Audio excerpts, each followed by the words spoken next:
Good evening, ladies and gentlemen. I'm Victor the Magician, and you're watching me. Today I want to show you a trick that's going to completely blow your minds because it's something that will affect you at home, even though I'm on the other side of the screen. Don't worry, you don't have to take my word for it. And I do admit that it requires some cooperation on your part, because it requires you to use a deck of cards that you've got lying around. So at some point, just before we start the trick, just pause the video and go grab a pack of cards. Don't worry if you don't have like actual playing cards. This will work with like trading cards like Pokemon cards or Yu-Gi-Oh cards. Basically any set of cards where all the cards are different. It doesn't matter how many there are, as long as it's enough to be considered a pack, basically. Before we get started and I show you exactly what we're going to do, I'd like to introduce you to our deck of the day, which are Bicycle Mad World playing cards. Have a look at the design on that. These are obviously inspired by surrealism and the blurring of the lines of reality. They're just beautiful cards. So you have these sort of, if I find a face card for you to look at, let's see. Yeah, there we are. You can see that these are sort of bizarre collages of hallucinatory imagery. And it's apposite for today's trick because this does seem to take place completely in the realms of utter insanity. There's no way this can be real, basically, and yet it is. So grab your pack of cards, take a moment to pause the video if you need to, come back and we'll get started.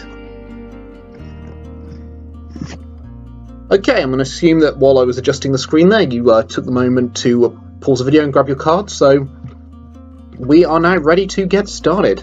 So what I want you to do is basically go through your cards and choose one that means something to you and take it out of the pack. Now, because I'm a magician, I've preset the Joker to use for this trick.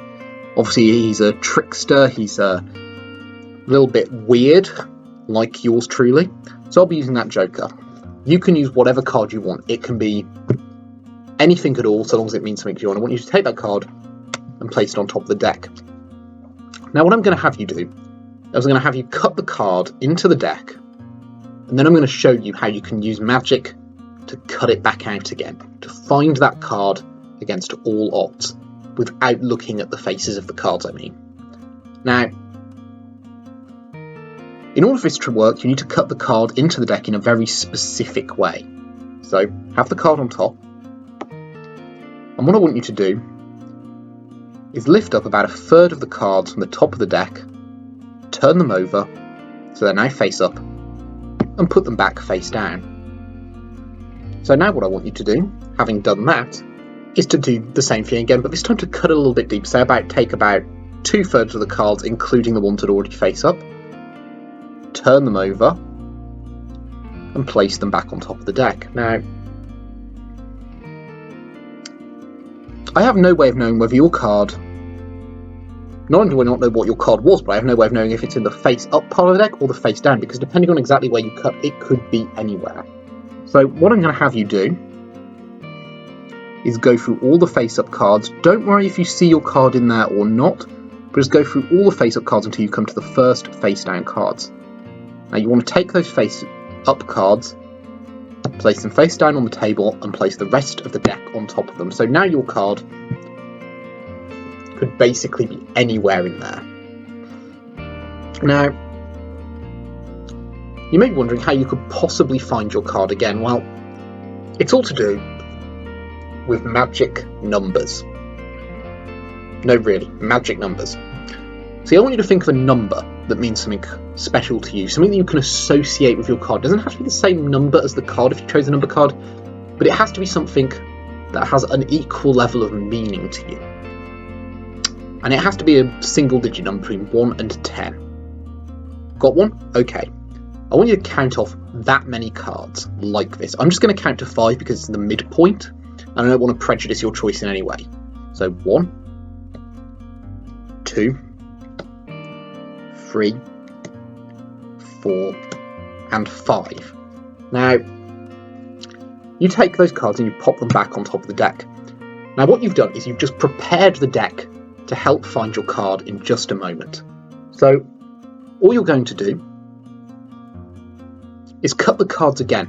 And again, you're going to use a very special way of cutting the cards to find your card. So what I want you to do is I want you to take roughly half the deck and turn it face up. No, actually, let's take half the deck, place it on the right, leave that face down. My apologies, ladies and gentlemen, disregard the first thing I just said there.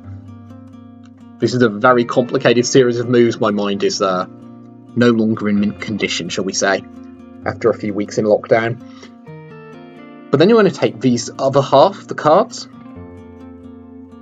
turn them face up, these ones you turn face up, and place them on top of the deck, but sort of sticking out, so there's a bit of a gap there. Then all you need to do is turn the whole thing over, so the cards that were face up are now face down, the cards that were face down are now face up.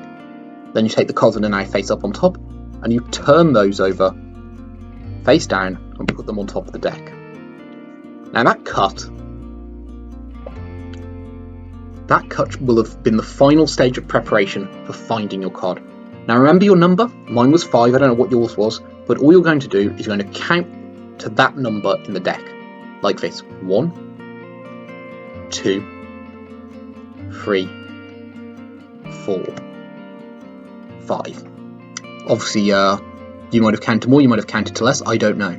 But the card at your number, if you followed along with me, will be the card you chose. So in my case, that's the Joker. I don't know what it is in your case, but that should have worked. That is using magic to find a lost card in the deck. Thank you for following along.